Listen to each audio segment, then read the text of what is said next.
You feel that weight too, don't you? Like everything's just too much. The expectations, the criticism, the constant pressure to fit into molds that hurt your very essence.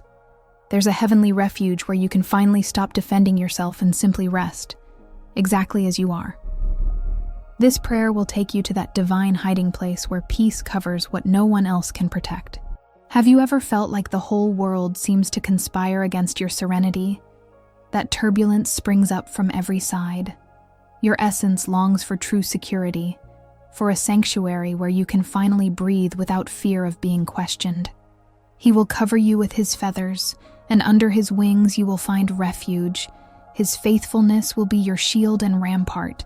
Psalm 91:4. This hiding place of the Most High isn't geographical. It's spiritual, intimate, created especially for your most authentic and true nature. My plea today is that you discover this sanctuary, where fear loses its power and restlessness dissolves in the certainty of unconditional love. This image of care is almost maternal, enveloping not just the body, but the weary soul and the being that has already given up on being understood. When institutional voices shout that you need to transform to be accepted, God whispers, "Come as you are, find rest here." It's the refuge where you can remove the mask, release the weight of trying to conform, and simply exist as the masterpiece he designed when he conceived you. God doesn't promise absence of turbulence, but guarantees constant companionship, a presence that knows every mark, every tear, every silent doubt. Though 1,000 may fall at your side rejecting your essence, and 10,000 at your right questioning whether you deserve affection, the promise is clear. You will not be struck down, because whoever loves God exactly as they are, with all their complexity and uniqueness, will be rescued, protected, sustained, and honored. It's a covering that goes beyond the physical. It's the shelter of existence that has finally found a home where it doesn't need to defend itself. And if I could assure you of something now, it would be this. When you call out, he will answer. Not with criticism, but with tender embrace. This is the security that never fails. The faithfulness of the Eternal, who doesn't change his mind about your true identity. There's a sacred space reserved for you, where your particularities aren't flaws to be corrected, but characteristics to be celebrated. In this divine hiding place, you discover you were always loved, always chosen, always perfect in the eyes of the one who created you with such care. There's a serenity that can't be explained, only experienced, a tranquility that resists external chaos because it's born from internal certainty. When the world shouts that you don't fit, that you need to transform, that you're mistaken, something inside whispers, "You are loved just the same. In peace I will lie down and sleep, for you alone, Lord. Make me dwell in safety." Psalm 4:8. This quietude isn't tied to a pillow or a moment of silence. It settles when we finally trust the one who knows us completely. I deeply long for you to understand. Rest in God is a state of being, not of schedule or circumstance. Proverbs 3:24 promises that sleep will be sweet, not because the world is calm, but because the being is firm in the one who sustains it. It's the quietude that survives family criticism, judgmental stares, doors that close when you decide to be genuine. When everything calls us to anxiety about our acceptance, the Lord invites us to rest. And it's not escape, it's surrender of the weary existence. May you experience this tranquility as living reality, especially in moments when you feel most spiritually alone. It's living with the certainty that even when your eyes are closed in exhaustion, God's eyes remain attentive and caring. When you close the windows of your body because the pain of not being understood hurts too much, heaven continues guarding every detail of your story. This is the peace that doesn't depend on human approval, but flourishes in divine acceptance that never wavers or grows tired. And if I could give you one certainty today, it would be this. You can rest deeply, knowing that God isn't disappointed with you. He doesn't stay awake worried about who you love, your doubts, your differences. He rests in the perfection of his own creation. It's a serenity that transforms loneliness into intimacy, fear into trust, rejection into divine redirection to better places. In this state of peace, You discover you always had a safe place to be exactly who you are, without masks or spiritual performances. There are moments when you look at life's mountains and ask yourself, where will my help come from when no one understands me? Obstacles high as mountains, fears deep as abysses, closed paths when you try to live your truth with integrity. I lift up my eyes to the mountains. Where does my help come from? My help comes from the Lord, the maker of heaven and earth. Psalm 121:1-2. The answer is immediate, firm, unquestionable. The one who created everything also has power over everything that threatens or rejects us. I intercede fervently for you to understand. He's not just someone who helps, but the creator of all the laws that try to limit you. He has authority over the timing of your restoration, over the destiny of your relationships, over doors that will still open. Most striking is that he neither sleeps nor slumbers. There's no moment when you're outside divine covering, not even in the early hours of weeping. He guards your going out and your coming in, your courageous steps and your human stumbles, your cries of anguish and your deafening silences. May you feel today this help that doesn't depend on the hour, emotional climate, or approval of others to manifest. It's care that flows from the throne directly to the tired feet of those who still believe, even wounded by religion, that should embrace. There's no emotional or spiritual season when you're outside the divine radar, not in days of doubt, not in moments of revolt.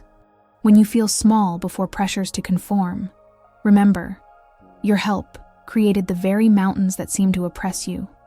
My soul intercedes for you to experience this constant care, this loving vigilance that never fails or grows tired of you. He sees when you struggle to maintain faith amid rejection, when you cry in hiding, when you question whether it's worth continuing to believe. It's the help that arrives even before you ask, that acts behind the scenes of your life, arranging paths you didn't even know needed clearing.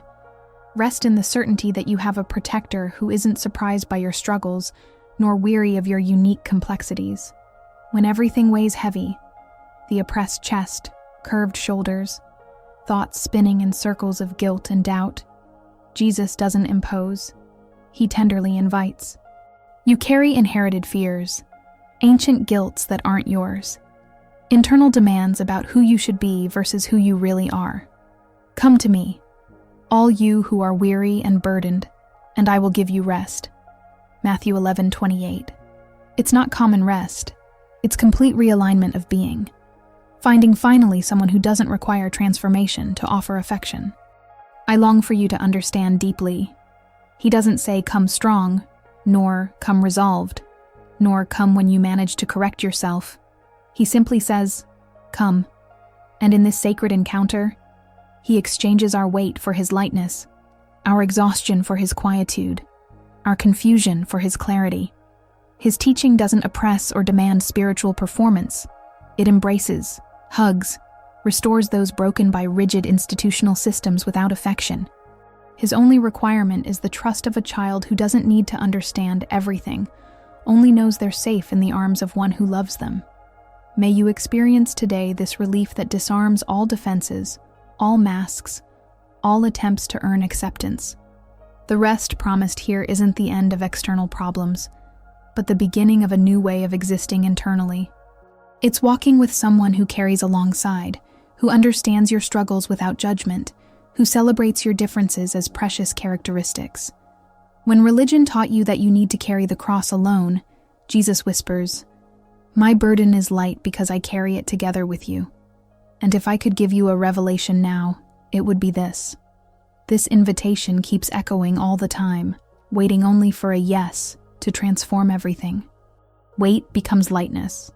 Weariness transforms into hope. Painful silence converts into warm and lasting embrace. You don't need to qualify for this rest. It's already available, already paid for, already prepared specifically for you.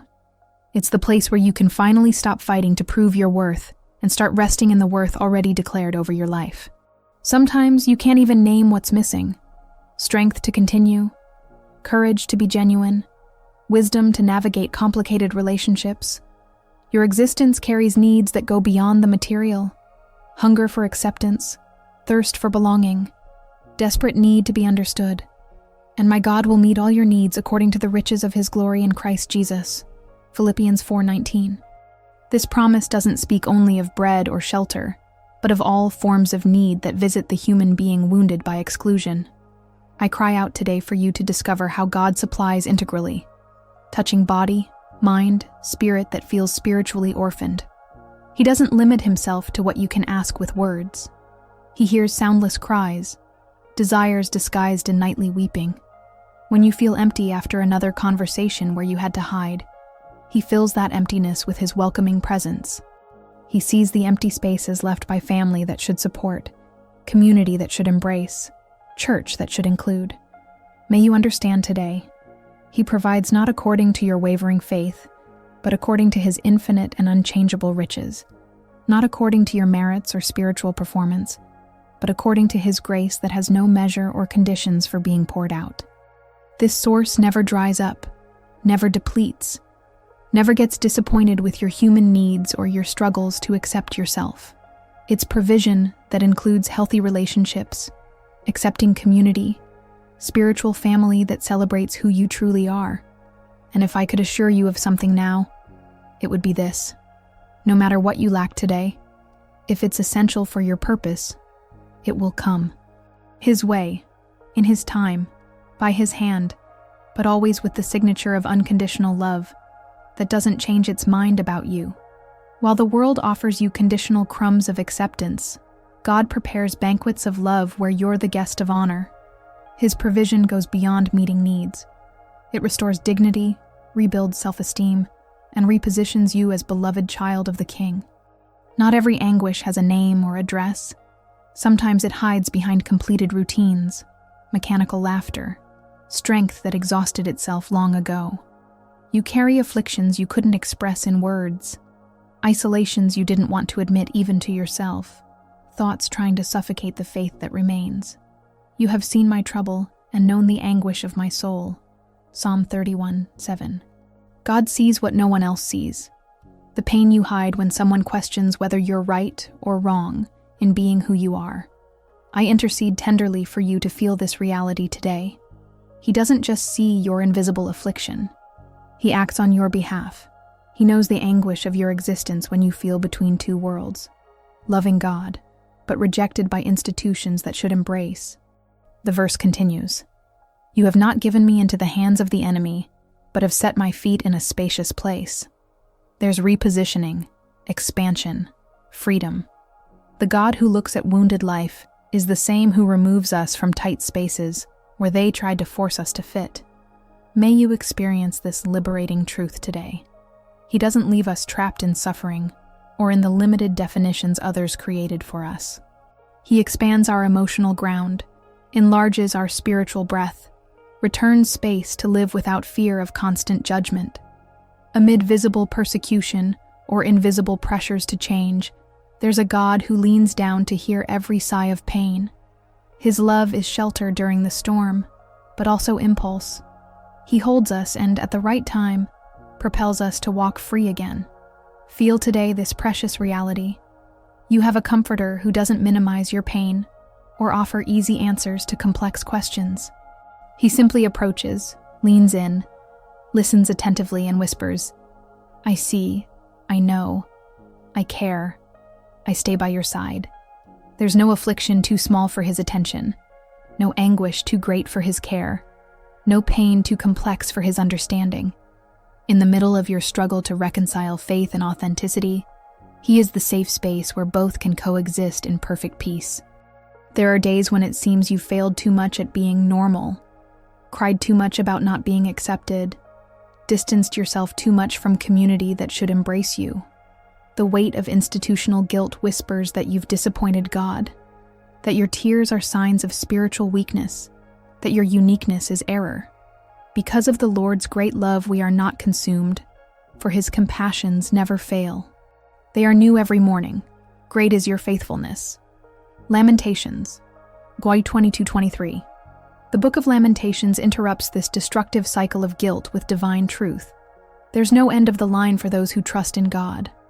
I deeply long for you to understand. There are only new beginnings, always fresh starts, as many as you need to find yourself. His affection doesn't depend on your spiritual performance or approval from institutional leaders who don't understand your unique journey. He doesn't measure your emotional falls, but the genuine disposition of your being to return home, even wounded. And when you return, hurt, confused, questioning everything, He's already there with open arms, with new garments of grace, with fresh paths of redemption. May you experience today this renewal that's not just emotional. It's spiritual, existential, revolutionary. It's the certainty that even after a hard day questioning whether you fit in God's love, He still has something good reserved. After a decision that religion called wrong, God whispers, "You are my masterpiece, created exactly as I planned." Great is your faithfulness isn't just a beautiful phrase. It's the anchor that sustains the soul when everything seems to crumble around. And if I could give you a revelation today, it would be this. Hope in God isn't romantic illusion. It's constant reminder that nothing is lost when He's involved. Each morning is a blank canvas where He paints new possibilities, new relationships, new opportunities to be loved as you are. His mercy has no expiration date, doesn't deplete with use, doesn't become smaller when you need it repeatedly. It's love that renews daily, that wakes before you to prepare fresh mercies, ready to be poured over your life. When you whisper, "I need to learn to pray again," you're asking for more than words. You're asking for direction, reconnection, reconciliation with the God who never abandoned you. Maybe old prayers no longer fit your reality. Maybe you need new words for honest conversations with heaven. Our Father in heaven, hallowed be your name. Matthew 6:9. Jesus responded with the most complete, simple, and powerful prayer in history.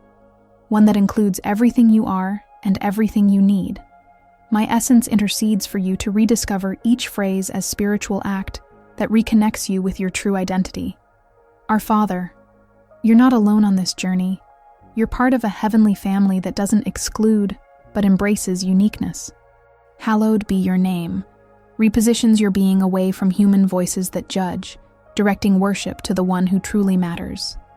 Your kingdom come aligns your life with a greater purpose that transcends limitations and prejudices of earthly kingdoms.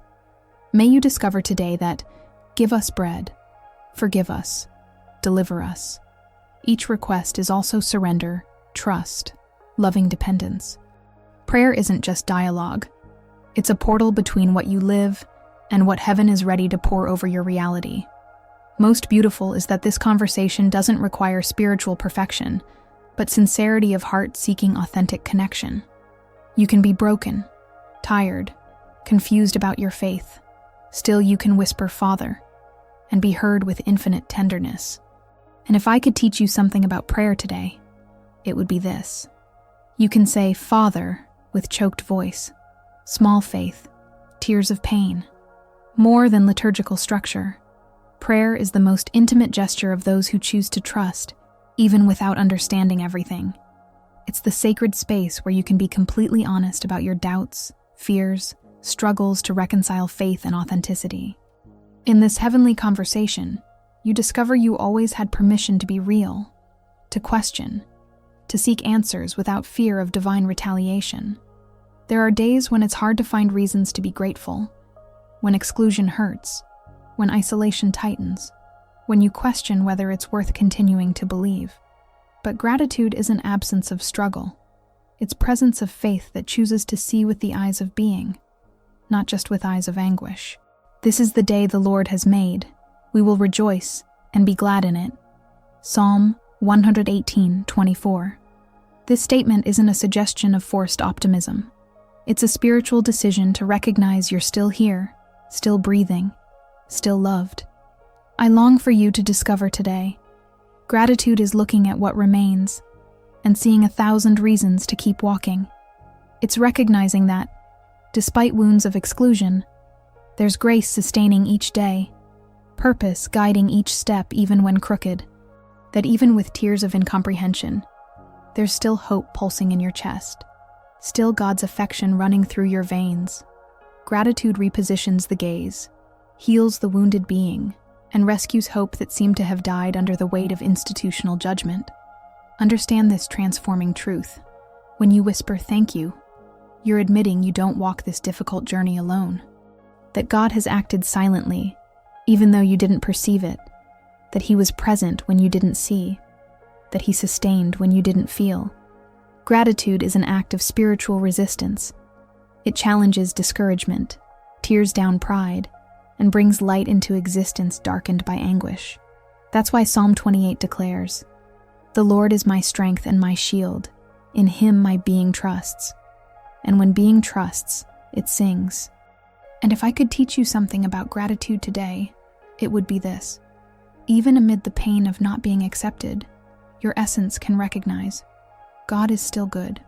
He didn't change His mind about you, didn't regret creating you exactly as you are, didn't withdraw His affection because of your uniqueness. This gratitude doesn't deny the reality of anguish, but affirms the greater reality of affection that remains constant despite everything. It's the song that springs from grateful existence, recognizing that if you're still here, still believe, still seek, it's because God still has beautiful plans for your life. If this prayer touched something deep in your being, if you finally felt someone understands the weight you carry in silence, I want to pray with you. Write your request down here in the comments, no matter how personal or painful it is.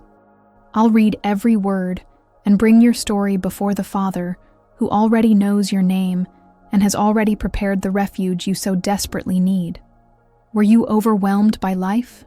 Or did you simply never discover that God has a special hiding place where you can rest exactly as you are? Maybe today is the day this truth finally finds your heart and forever transforms your understanding of divine love. You don't need to carry this weight alone. Subscribe to the channel, hit the notification bell, and follow the upcoming prayers. There's a spiritual family waiting for you, a place where you can breathe without fear, where your differences are celebrated as unique expressions of heavenly creativity.